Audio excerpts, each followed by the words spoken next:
It is good to be back in my own room. As you probably know, I was on vacation for the past 2 weeks. I spent some time with my family at my parents' house in North Carolina, where my mom and dad graciously joined me on camera for some on-the-spot questions. I also got a chance to meet up with some college friends of mine for New Year's, a tradition we've kept for 5 years now, and finished up the grand tour by visiting sunny yet unseasonably cold St. Petersburg for a spoofy meeting, a support group for friars, get this, solemnly professed under 5 years.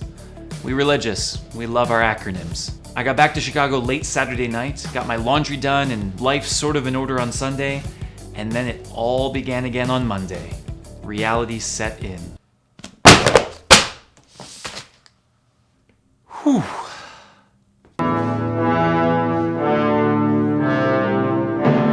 Have you ever looked at your life, all the things you have to do, all the things you've said yes to, and just thought, what have I gotten myself into? I sat up Sunday night looking at my calendar, preparing for the new semester, and just thought, nope, not gonna happen. No, there's just no way. There's just too much stuff. I mean, don't get me wrong, there is not a bad thing on my schedule. Everything is very exciting. There's just a lot to do.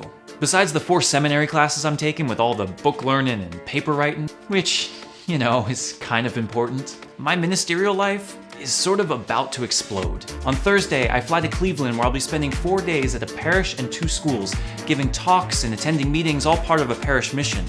On Monday morning after I'm done, I'll fly back just in time for my classes Monday and Tuesday, only to fly right back to Cincinnati on Wednesday to record the audio for my new book called What Happens After Saying Yes to God, link in the description.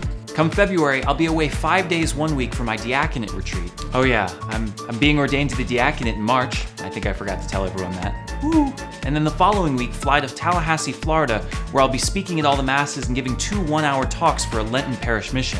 It's also in February that Called will actually be released, which is amazingly exciting and overwhelmingly stressful to think about, because it also means that the 6-part video series based on the book that's gonna come out during Lent kinda needs to be written and filmed now. Which brings us to March and 2 back-to-back chaotic weekends, with my family coming to town March 10th for my diaconate ordination, followed by a long weekend flying to Los Angeles for the Religious Education Congress, something I'm super excited about, that also means a lot more travel and missing time here. This getting us to April, a time of rain showers, Easter, and finals, a trip to Greenville, South Carolina, and another video series. All of this, of course, coming just after I announced the return of a weekly episode of Catholicism in Focus, something I sort of have to do if I don't want to look really silly. Oh, and there's of course, the unimportant things like eating, sleeping, praying, fraternity life, chores, going to the gym, no big deal.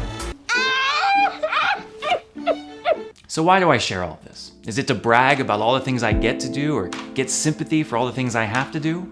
Of course not. As overwhelmed as I am, I know that the vast majority of the world has to work just as hard, if not harder, every single day, and has to deal with a lot more stressful things than making YouTube videos and traveling around the country. Really, I am not complaining. Everything I get to do is awesome. No, I share not because I think I'm unique, but precisely because a lot of people have it worse, or at least understand what I'm talking about. Being overwhelmed, thinking you're completely in over your head, is a very relatable feeling. One way or another, we're all going to experience this in our lives. The real question for me, and the reason that I share today, is how do we as Christians handle it when it does happen? I have a few suggestions. One thing I like to do is to procrastinate. You may have heard of this method. Procrastination is the process of leaving everything until the very last moment, suppressing every feeling of stress until it all explodes at the very end. Because, you know what they say, why do important things today when you could sloppily rush to finish them tomorrow? Yeah, no one actually says that.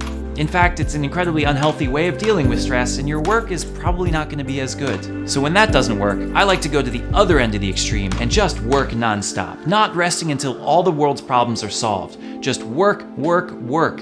Sleep, healthy eating, social life, those things can wait. We've got work to do.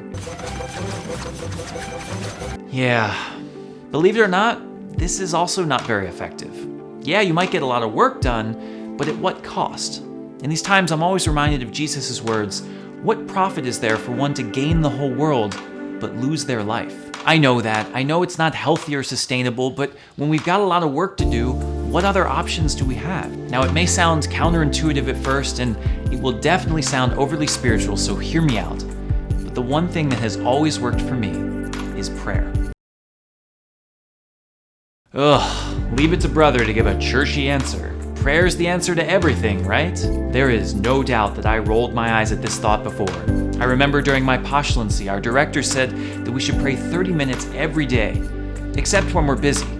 On those days, we should pray for an hour, because, that makes sense. And yet, few things were said in my formation more true than that. What he meant by this is not that we should replace real work with prayer, going to the chapel and hoping that everything will be magically taken care of, but rather that our work needs to be balanced, that it needs to be rooted in God.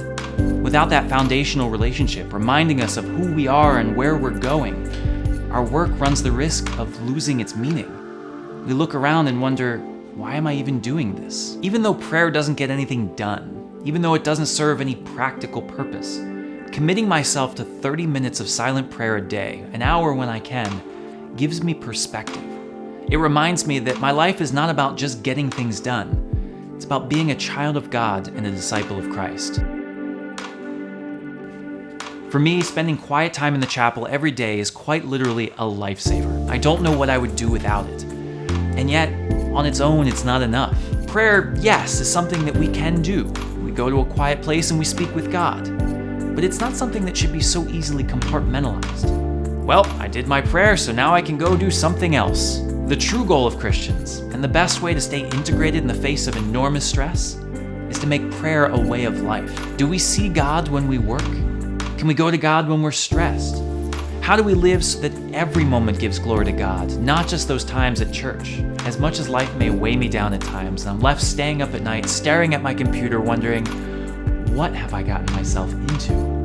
I know that I'll be all right if I always keep God at the center of my picture. Things will get done.